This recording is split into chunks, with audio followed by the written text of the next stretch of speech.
আমি প্রথমেই বলে দিচ্ছি যে আমরা প্রথমে যে রাউন্ডটা খেলবো সেই রাউন্ডের নাম হচ্ছে কাটাকুটি। সময়ের সঙ্গে আপনাদেরকে কাটাকুটি খেলতে হবে। সময় দেবেন আপনাদেরকে 30 সেকেন্ড এবং 9টি ঘরে 9টি ছবি দেখাবে এই বড় স্ক্রিনটায়। ছবিগুলোকে আপনাদের ওই 30 সেকেন্ডের মধ্যে মনে রাখতে হবে। তারপরে এই ফ্লোর এলইডিতে একটা কাটাকুটির ছক চলে আসবে। আপনি যে কোনো একটা ঘরে দাঁড়াবেন। সময় আপনাদেরকে প্রশ্ন করবে কোন ঘরে কি ছিল। আপনি ঠিক বললে ক্রস আর ভুল বললে খোল্লা। এই খেলায় আপনারা আপনাদের পরিবার থেকে একবার মাত্র হেল্প পাবেন। আপনাদের কাছে সময় থাকবে 100 সেকেন্ড এবং প্রতি সেকেন্ডের দাম হচ্ছে 1000 টাকা। এবারে আপনারা ঠিক করে নিন যে কোন পরিবার আগে খেলতে আসবে। আপনারা ঘর পরিবার,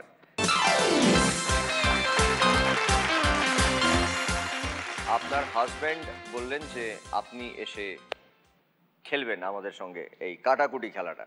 আপনাকে প্রথম রাউন্ডেই পাঠিয়ে দিলেন, তার মানে এত বিশ্বাস আছে আপনার উপরে, তাই তো? সেটা উনি বলতে পারবেন।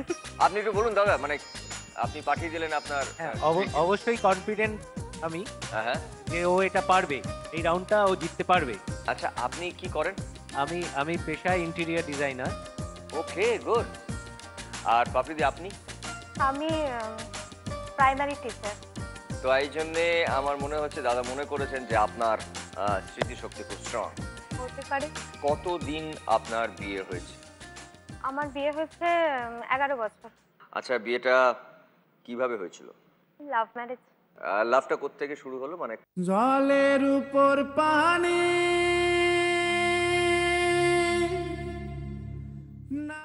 আমি যে নার্সারি স্কুলে পড়তাম সেই নার্সারি স্কুলের যখন 25 বছর হয় তখন ওখানকার সমস্ত পুরনো স্টুডেন্টদের ডাকা হয়েছিল।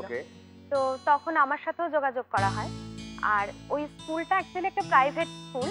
আমার এখন যে মামার বাড়ির মানে মামা শ্বশুরদের যে পরিবার সেই ফ্যামিলিতে স্কুলটা করা। তো সেই ফ্যামিলিতে ন্যাচারালি ও সেইখানে এসেছিল। এবারে সেই 25th সেলিব্রেশনে একটা অনুষ্ঠান হয়েছিল, কালচারাল প্রোগ্রাম হয়েছিল। তো সেই কালচারাল প্রোগ্রামের ইয়েতে মানে পরস্পরের জানাশোনাটা সেইখান থেকে। তো তারপরে আস্তে আস্তে ধরুন আমি কলেজে যেতাম তখন, ও রেগুলার কলকাতা আসতো। তো যাতায়াতের পথে পরিচিতিটা আরেকটু এগিয়েছিল। তো এইভাবেই আর কি। সবটাই ঠিক আছে, কিন্তু তার মধ্যে প্রথম ভালোবাসার কথাটা কে কাকে বললো? এটা কেউ কাকে বলে। এটা কি করে হয়?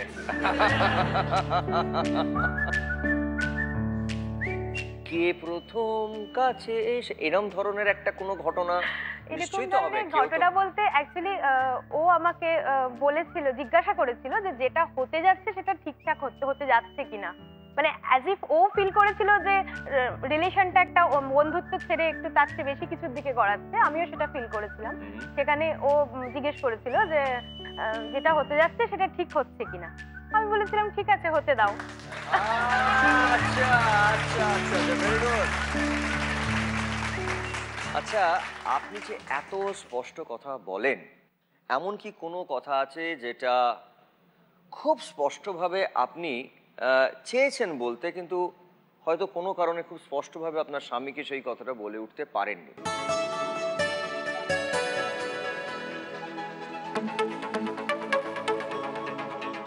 আপনি চান যে না আমি এটা বলি, এটা আপনি বলে ফেলবেন, আপনি ভীষণ স্পষ্টভাবে আপনি এটা বলে ফেলবেন, আমি জানি। বেফাস কিছু বলে ফেললে আমি মুশকিলে পড়ে যাব। না, একদম আমরা এখানে বেফাস কথার কোনো ধারে কাছে যাচ্ছি না, কিন্তু আমি চাইছি যে উনি স্পষ্ট বলতে চাইছেন, উনি স্পষ্ট কথা বলতে চাইছেন। হয়তো একটা কোনো কথা যেটা উনি বলতে চেয়েছেন হয়তো কোনো কারণে হয়ে ওঠেনি। এত মানুষ, আপনার ফ্যামিলি, আপনাদের ফ্যামিলি আছে, আমি আছি, এখানে এত মানুষ আসছেন, তাদের সামনে উনি বলবেন। অ্যাকচুয়ালি আমাদের বিয়েটা যখন হয় তখন আমি ফার্স্ট ইয়ারে পড়ি। তো তারপরে পড়াশোনাও চলেছে, গ্র্যাজুয়েশন কমপ্লিট হয়েছে। কিন্তু যা হয় মানে সংসার এইসবের মধ্যে থেকে আমার তার আগের পড়াশোনাটা যেভাবে করেছি সেই সময় সেটা সেভাবে করা হয়ে ওঠে। তো সেই জায়গাটা একটা ভিতরে ক্ষেত ছিল। যেখানে শুরুর কথা বলার আগেই শেষ। কিন্তু আজকে এসে আমার মনে হয় যে হয়তো ওটা হয়নি, হয়তো আমার ফার্দার স্টাডিজ হয়নি, হয়তো আমি চেষ্টা করলে আরো অনেক দূর করতে পারতাম যদি গ্র্যাজুয়েশনের রেজাল্ট আরো ভালো করতাম। কিন্তু যেটা পেয়েছি, মানে ওর কাছ থেকে যেটা পেয়েছি সেটা বোধহয় অনেকটাই অমূল্য। আমি আজকে ওকে হাজবেন্ড হিসেবে পেয়ে খুব প্রাউড।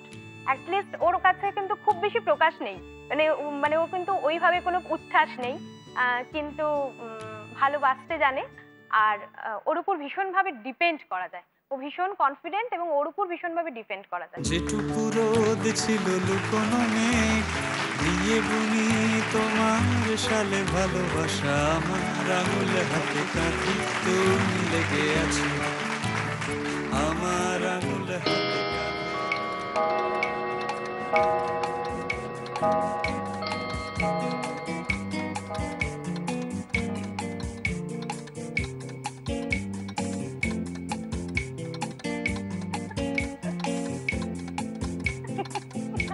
পর মাঝে মাঝে ধমক দেয়, তারপরে কিন্তু একটা কেরকম স্মাইলি নয়।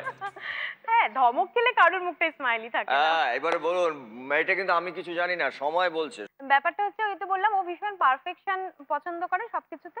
কোনো কিছু নিয়ে একটু 19-20 হলে, মানে সেটা কোনো কাজের ক্ষেত্রেও হতে পারে বা আচার আচরণের ক্ষেত্রেও হতে পারে, একটু 19-20 হলে ধমকে দেয়।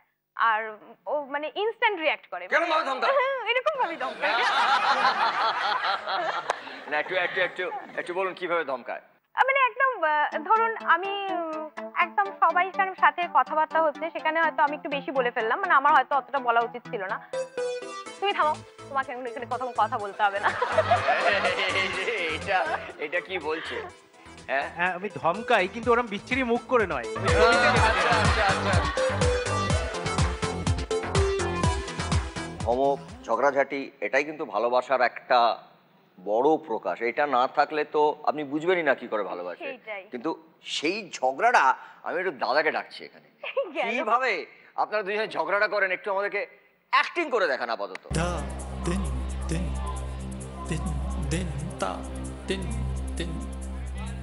কিভাবে, মানে এই ধরুন আপনার স্ত্রীটা হয়নি আপনার বেরোনো? আরে আমার এক্ষুনি বেরোতে হবে, আমায় 9:50 ট্রেন ধরতে হবে। তুমি এখনো একটা জামা কাপড় ইস্ত্রি নেই, আমি কি করব? আশ্চর্য ব্যাপার, আমার একটা টাইমের মধ্যে পৌঁছতে হবে কলকাতায়।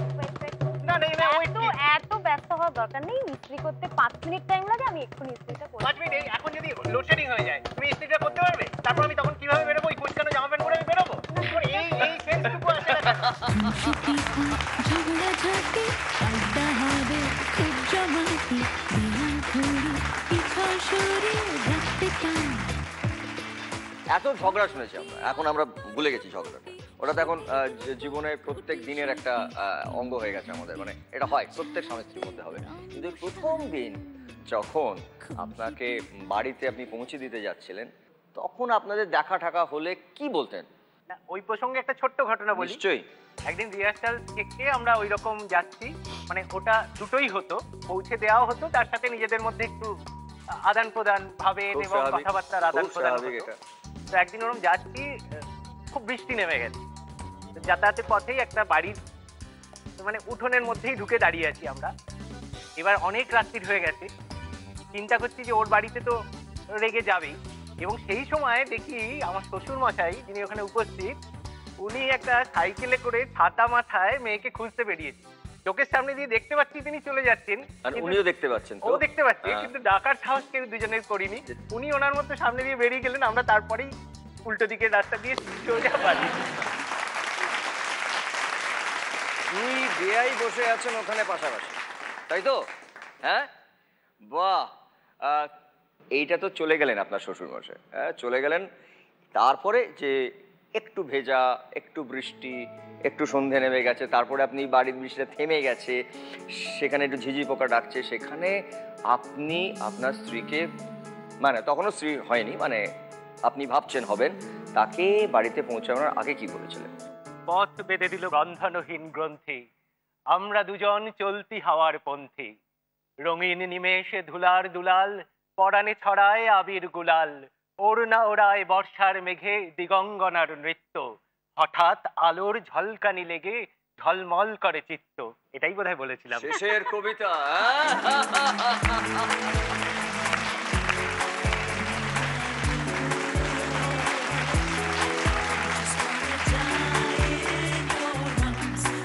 Thank you so much.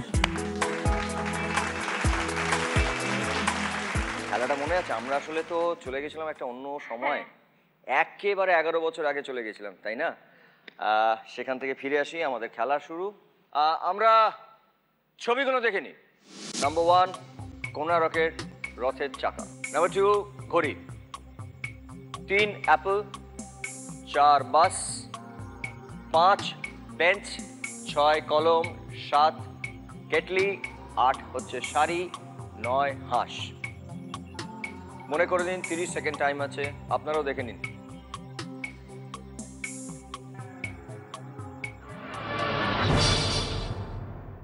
সময় শেষ।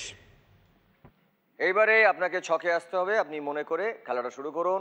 ছক।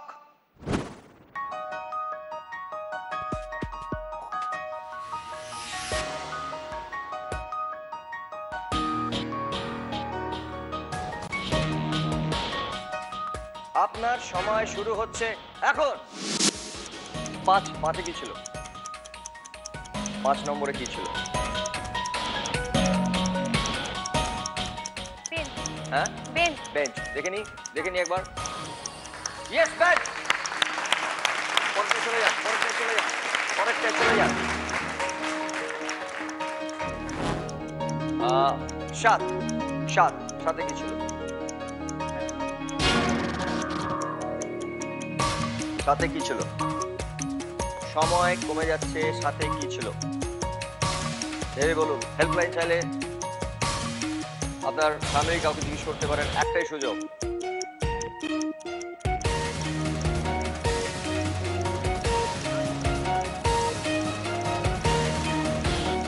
সময় কিন্তু দাঁড়িয়ে থাকবে না, কমে যাচ্ছে। হেল্প আপনার ফ্যামিলিকেও বলবেন। আপনার শিওর? শিওর। তুমি শিওর? না হ্যাঁ, না, আমি হেল্প নেব না। আপনি হেল্প নেবেন না? আচ্ছা, মনে করে বলুন। মনে করুন। সময় কমে যাচ্ছে, সময় কমে যাচ্ছে। পারবেন, একটু ভেবে বলুন।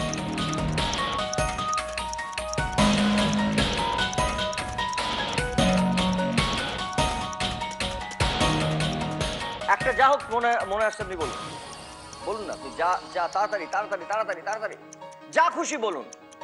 1 2 3 4 5 6 7 তাড়াতাড়ি যে কোনো কিছু বলে ফেলুন। আর সময় থাকবে না, যা ইচ্ছে হোক বলে আপনি। 9টা যা খুশি বলুন।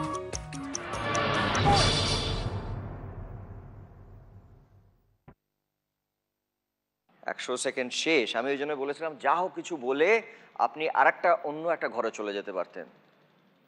ঠিক আছে, কোনো অসুবিধা নেই।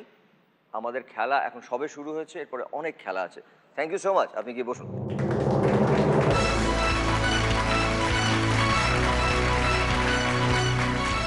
আমরা এবারে খেলবো চ্যাটার্জি পরিবারের।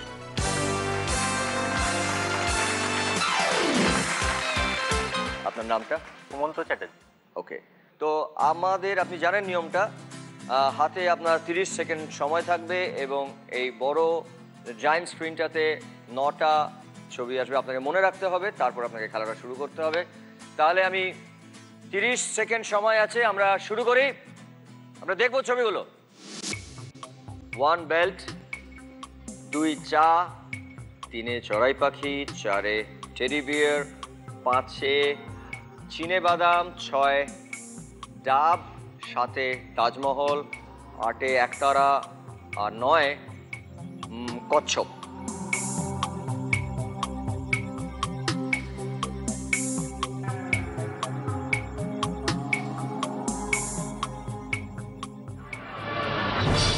সময় শেষ। এবারে আপনার ছকে আপনি যে দাঁড়াবেন সেখান থেকে কিন্তু আমাদের সময় শুরু হবে। ইয়েস, ছক।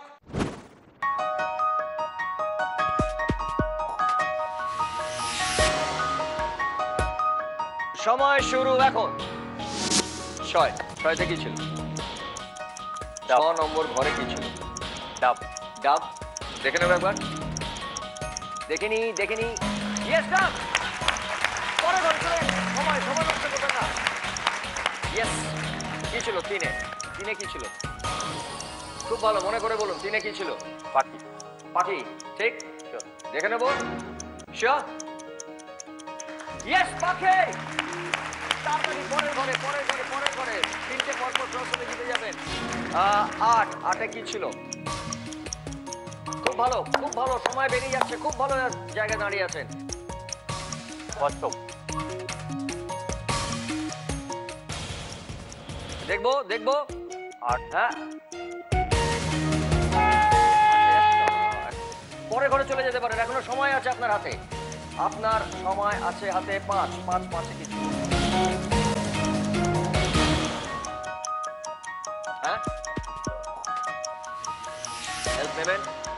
Teddy bear. Teddy bear, sure? হ্যাঁ, দেখে নিন। আপনি এখনো সময় আছে, পারেন, এখনো পারেন। এক বেল্ট। দেখে নিন একবার। ইয়েস বেল্ট, এখনো সময় আছে। আপনি চলে আসুন এটা। শখটা আপনার কমপ্লিট হলো না। 2টো গোল্লা এবং 2টো ক্রস, সময় শেষ। খুব ভালো চেষ্টা করেছিলেন আপনি, অনেকগুলো জায়গায় গিয়ে সরি সো মাচ। এরপরে অনেকগুলো খেলা আছে, নিশ্চয়ই হবে। Thank you so much.